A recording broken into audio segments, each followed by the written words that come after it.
Michel Tagba. Donc, prochaine présentation, Thakori Sandhya-Devi, University of Mauritius. Le mildiou, une maladie qui affecte la pomme de terre à l'île Maurice, incidence, influence du climat, prédiction via une application mobile.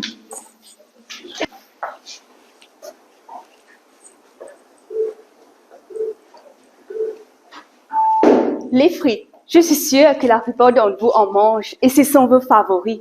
À votre avis, quelle est la source de ces frites? Évidemment, c'est la pomme de terre. Alors, laissez-moi vous dire que ces pommes de terre ne sont pas aussi faciles à produire. Mais comment cela? Je vous explique. Comme nous, les humains, nous sommes exposés à plusieurs maladies depuis notre naissance. Nos pommes de terre y sont aussi durant leur croissance. Maintenant, avez-vous déjà imaginé un monde sans pommes de terre? Je suis sûre que non. Mais on ne peut pas rester sans rien faire et attendre que le pire arrive, n'est-ce pas? Donc, ma thèse est sur une maladie, le mildiou, causée par un champignon qui détruit les pommes de terre.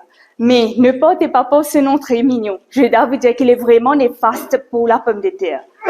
En effet, le mildiou affecte les feuilles de la plante, comme dans mon illustration. Alors, sans ces feuilles, la plante va cesser de grandir et malheureusement, il n'y aura plus de pommes de terre.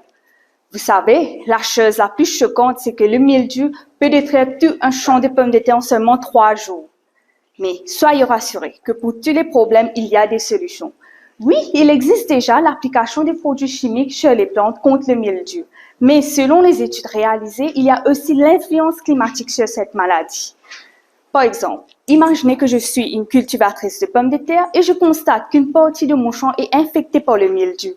Alors, j'applique mon produit chimique selon la recommandation, sans me soucier des conditions environnementales comme la température, l'humidité, le vent et la pluie. Très simple, si ce jour-là, après l'application, il y a de fortes précipitations, logiquement, tous mes efforts seront en vain. Pourquoi? L'eau va laver tout mon produit.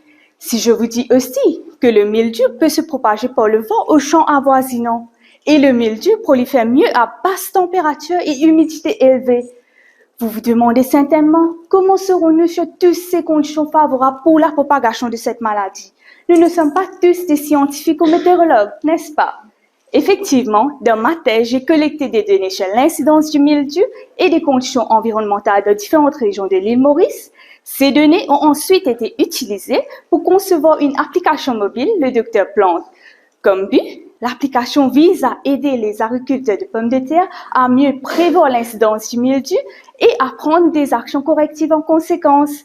Alors, n'ayez pas peur, notre pomme de terre sera sauvée du mildiou et vous ne serez pas en manque de vos fruits préférés.